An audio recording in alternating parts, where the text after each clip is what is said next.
മക്കളെ, അപ്പോൾ നിങ്ങൾ എല്ലാവരും ക്രിസ്മസ് എക്സാമിന് വേണ്ടിയിട്ടുള്ള തകൃതിയായിട്ടുള്ള പഠിത്തത്തിലായിരിക്കും. അപ്പോൾ ആ ഒരു സമയത്ത് നിങ്ങൾ അറിഞ്ഞിരിക്കേണ്ട ഒരു കാര്യമാണ് നിങ്ങൾ പഠിക്കുന്ന ഓരോ ചാപ്റ്ററിൻ്റെയും വെയിറ്റേജ് എന്ന് പറയുന്നത്. അപ്പോൾ ഈ വെയിറ്റേജ് എന്ന് പറയുന്നത് വെറുതെ കൊടുത്തതല്ല അല്ലേ. അപ്പോൾ ഓരോന്നിനും ഓരോ വെയിറ്റേജ് കൊടുത്തത് എന്താണെന്ന് വെച്ച് കഴിഞ്ഞാൽ ഓരോ ചാപ്റ്ററിൻ്റെ ഇമ്പോർട്ടൻസ് മനസ്സിലാക്കാൻ വേണ്ടിയിട്ടാണ്.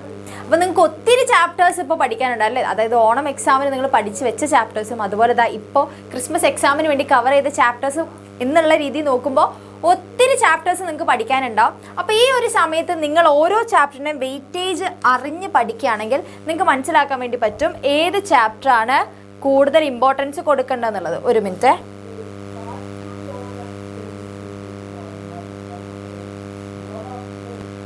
ഓക്കെ, അപ്പോൾ ഏത് ചാപ്റ്ററിനാണ് വെയിറ്റേജ് കൂടുതലുള്ളത്, അപ്പോൾ അതിനർത്ഥം എന്താണ്, ആ ചാപ്റ്ററിന് വേണം നിങ്ങൾ കൂടുതൽ ഇമ്പോർട്ടൻസ് കൊടുക്കാനായിട്ട്. അപ്പം നമുക്ക് ഓരോ ചാപ്റ്ററിനെ നോക്കാം. ഇപ്പോൾ ആദ്യത്തെ ചാപ്റ്റർ നോക്കുകയാണെങ്കിൽ വരുന്നത് നിങ്ങൾക്ക് ബിസിനസ് ട്രേഡ് ആൻഡ് കൊമേഴ്സ് ആണ്. അത് ഓണം എക്സാമിന് നിങ്ങൾക്ക് കഴിഞ്ഞതാണ്, പക്ഷെ എന്നാൽ കൂടെ അതിൽ നിന്ന് ക്വസ്റ്റ്യൻസ് വരും. അതിന് 6 മാർക്കാണ് വെയിറ്റേജ് വരുന്നത്. പിന്നെ forms of business organisation 12 mark weightage വരുന്നുണ്ട്. ഓക്കെ, നിങ്ങൾ ഓണത്തിന് എക്സാമിന് എഴുതിയാലും ശരി ഈ 12 മാർക്ക് വെയിറ്റേജ് വരുന്നത് കൊണ്ട് തന്നെ എന്താണെങ്കിലും ആ ഒരു ചാപ്റ്റർ നിങ്ങൾ വിട്ടുപോകാതെ റിവൈസ് ചെയ്യണം. ഒരുപാട് കാര്യങ്ങൾ നിങ്ങൾ അതിൽ പഠിക്കുന്നുണ്ട്. ഓക്കെ, പിന്നെ private public and global enterprise, ഇതും 6 മാർക്കാണ് വരുന്നത്. ഈ ചാപ്റ്റർ നിങ്ങൾ നോക്കിയിരിക്കണം. ഇനിയാണ് നമ്മുടെ മെയിൻ ആയിട്ടുള്ള ചാപ്റ്റേഴ്സിലേക്ക് വരുന്നത്. അതായത് ക്രിസ്മസ് എക്സാമിന് വേണ്ടി നിങ്ങൾ പഠിച്ച ചാപ്റ്റേഴ്സ്.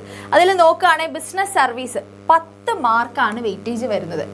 പ്രിൻസിപ്പിൾസ് ഒക്കെ വരുന്നത്, അതായത് നമ്മൾ ഇൻഷുറൻസിൻ്റെ പ്രിൻസിപ്പിൾസ് ഒക്കെ വരുന്ന ചാപ്റ്ററാണ്.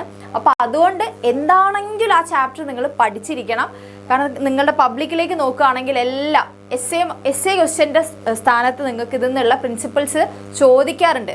റിപ്പീറ്റഡ് ആയിട്ട് ചോദിച്ചുകൊണ്ടിരിക്കുന്ന ഒരു ഏരിയ ആണ്. അതുപോലെ എമേർജിംഗ് മോഡ്സ് ഓഫ് ബിസിനസ്, ഇത് പിന്നെ കമ്പാരിറ്റീവ്ലി ഒരു കുഞ്ഞു ചാപ്റ്ററാണ്. എളുപ്പത്തിൽ പഠിച്ചെടുക്കാവുന്ന കാര്യങ്ങളേ ഉള്ളൂ, ടഫായിട്ടൊന്നുമില്ല. നിങ്ങൾ ജസ്റ്റ് ഒന്ന് നമുക്ക് ചുറ്റും നടക്കുന്ന കാര്യങ്ങളൊന്ന് വെച്ചൊന്ന് പഠിച്ചാൽ തന്നെ നിങ്ങളുടെ കയ്യിൽ നിന്നിട്ട് എഴുതാവുന്ന ചാപ്റ്ററാണത്. പിന്നെ വരുന്നത് social responsibility of business ethics ആണ്. ഇതും 6 മാർക്കാണ് വെയിറ്റേജ് വരുന്നത്.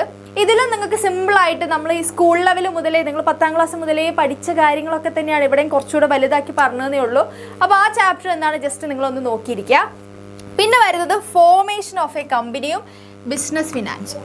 ഇത് രണ്ടും നിങ്ങൾക്ക് എളുപ്പമാണെന്ന് ഞാൻ പറയുന്നില്ല, കാരണം പഠിച്ചെടുക്കാൻ ഇത്തിരി ബുദ്ധിമുട്ടുള്ള ചാപ്റ്റേഴ്സാണ്. 8 മാർക്ക് വെയിറ്റേജ് വരുന്നുണ്ട് 2 ചാപ്റ്റേഴ്സിലും. പ്രത്യേകിച്ച് ഈ സോഴ്സ് ഓഫ് ബിസിനസ് ഫിനാൻസിൽ നിങ്ങൾ കാറ്റഗറി അനുസരിച്ച് ഓരോ ഫണ്ടിനെ കുറിച്ചും പഠിച്ചിരിക്കുക. അങ്ങനെ പഠിച്ചു കഴിഞ്ഞാൽ നിങ്ങൾക്ക് ഇപ്പോൾ പഠിക്കുന്ന കാര്യം ഉണ്ടല്ലോ, അത് കുറച്ചുകൂടെ എഫക്റ്റീവായിട്ട് പഠിക്കാൻ വേണ്ടി പറ്റും. ഓക്കെ, അപ്പോൾ ഇനി എൻ്റെ മക്കളെല്ലാവരും ഇതാ ഈ വെയിറ്റേജ് എല്ലാം പറഞ്ഞ സ്ഥിതിക്ക് നന്നായിട്ട് അടിപൊളിയായിട്ട് തന്നെ പഠിച്ചു തുടങ്ങാം. അപ്പോൾ all the very best for your exam.